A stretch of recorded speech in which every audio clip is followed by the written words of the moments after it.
Assalamualaikum warahmatullahi wabarakatuh. Perkenalkan, nama saya Nadia Firdaus, NIM 485 dari kelas Hukum Ekonomi Bisnis J. Di sini saya akan mempresentasikan kerja saya mengenai pasar modal. Yang pertama, saya akan menjelaskan pengertiannya dulu.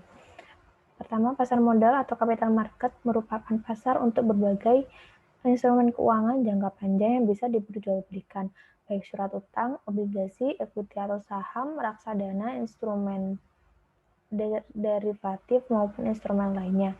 Pasar modal merupakan sarana pendanaan bagi perusahaan maupun investasi lain, misalnya pemerintah, dan sebagai sarana bagi kegiatan berinvestasi. Dengan demikian, pasar modal memfasilitasi berbagai sarana dan prasarana kegiatan jual beli dan kegiatan terkait lainnya.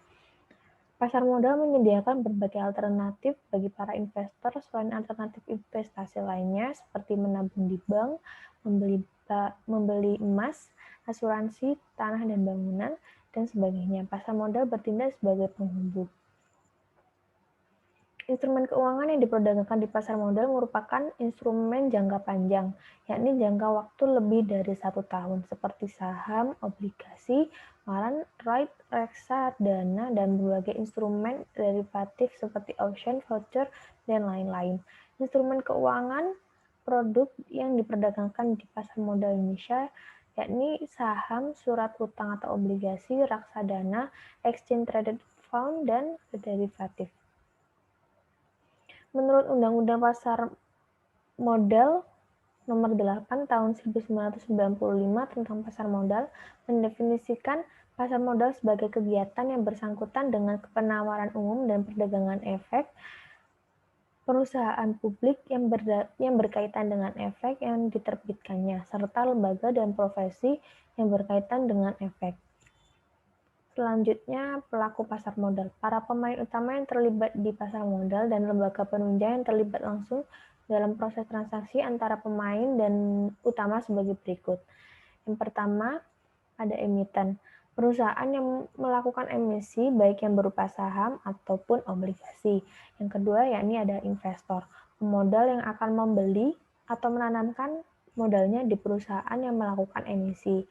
Yang ketiga, penjamin emisi atau underwriter, lembaga yang menjamin terjualnya saham atau obligasi sampai batas waktu tertentu dan dapat memperoleh dana yang diinginkan emiten. Yang keempat, ada agen penjualan, pihak yang menjual efek dari perusahaan yang akan go public tanpa kontrak dengan emiten yang bersangkutan.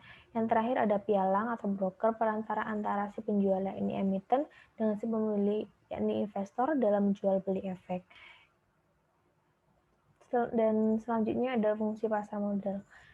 Berfungsi untuk menambah modal usaha. Yang kedua, sebagai sarana untuk pemerataan pendapatan.